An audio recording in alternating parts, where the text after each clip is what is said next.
बिस्मिल्लाहिर्रहमानिर्रहीम, अस्सलाम वालेकुम, वेलकम टू माय चैनल दावत इस्लाम। मैं हूं आपका दोस्त शफकत अली ऑफिशियल। उम्मीद करता हूं कि आप सब लोग ईमान के आला दर्जे पे होंगे।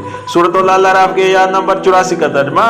और उस कौम पर बरसाई एक बारिश, फिर देखो कि उन मुजरिमों का क्या अंजाम हुआ। सूरत अल-अराफ आयत नंबर 67। बारिश से मुराद यह पानी की बारिश नहीं है बल्कि पत्थरों की बारिश है, जैसा कि दूसरे मकामात पर कुरान मजीद में बयान हुआ है कि नेज़ा ये भी कुरान में इरशाद हुआ है कि उनकी बस्तियां उलट दी गई और उन्हें तलपट कर दिया गया। सूरत अल-अराफ आयत नंबर 68। यहाँ और दूसरे मकामात पर कुरान मजीद में सिर्फ ये बताया गया है कि अमल कौम लूत एक बदतरीन गुनाह है जिस पर एक कौम अल्लाह ताला के गज़ब में गिरफ्तार हुई। उसके बाद ये बात हमें नबी करीम सल्लल्लाहु अलैहि वसल्लम की रहनुमाई से मालूम हुई कि ये एक ऐसा जुर्म है जिससे मुआशरे को पाक रखने की कोशिश करना हुकूमत इस्लामी के फराइज में से है, और ये कि इस जुर्म के मर्तकबीन को सख्त सजा दी जानी चाहिए।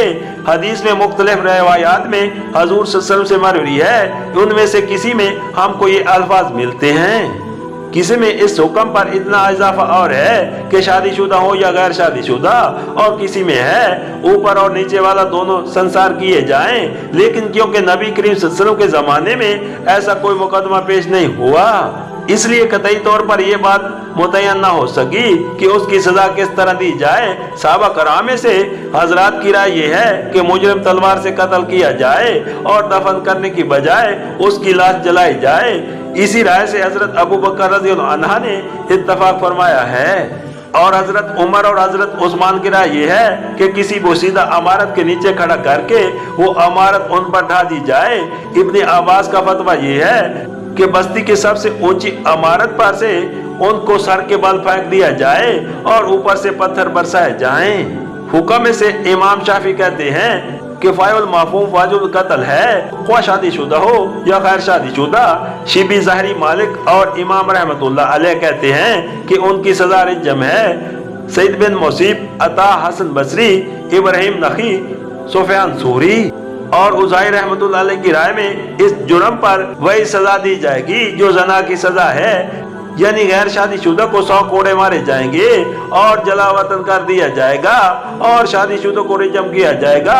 इमाम अबू हनीफा की राय में इस पर कोई हद मुकर्रर नहीं है, बल्कि ये फेल ताजीज़ का मुस्तक है। जैसे हालात व जरूरियात हो उनके लिहाज से कोई इबरतनाक सजा उस पर दी जा सकती है। एक कौल इमाम शाफी से भी इसी की तायद में मनकूल है। मालूम रहे कि इंसान के लिए ये बात कतई हराम है कि वो खुद अपनी बीवी के साथ अमल कौम लूत करे। अबू दाऊद में नबी करीम सल्लल्लाहु अलैहि वसल्लम का ये इरशाद मरवी है कि औरत से ये फेल करने वाला मलून है। इब्ने माजा और मुस्लिम आमन में हजूर सल्लल्लाहु अलैहि वसल्लम के ये अल्फाज मनकूल हैं कि अल्लाह ताला उस मर्द की तरफ हरगिज़ नजर रहमत से ना देखेगा जो औरत से इस फेल का इर्तिकाब करे। तिर्मिज़ी में आपका ये फरमान है कि जिसने हाइजा औरत से मजहमत की या औरत के साथ अमल कौम लूत का इर्तिकाब किया या कहन के पास गया और उसकी पेश गोइयां की तस्दीक की, उसने उस तलीम से कुफर किया जो नबी करीम सल्लल्लाहु अलैहि वसल्लम पर नाज़िल हुई है।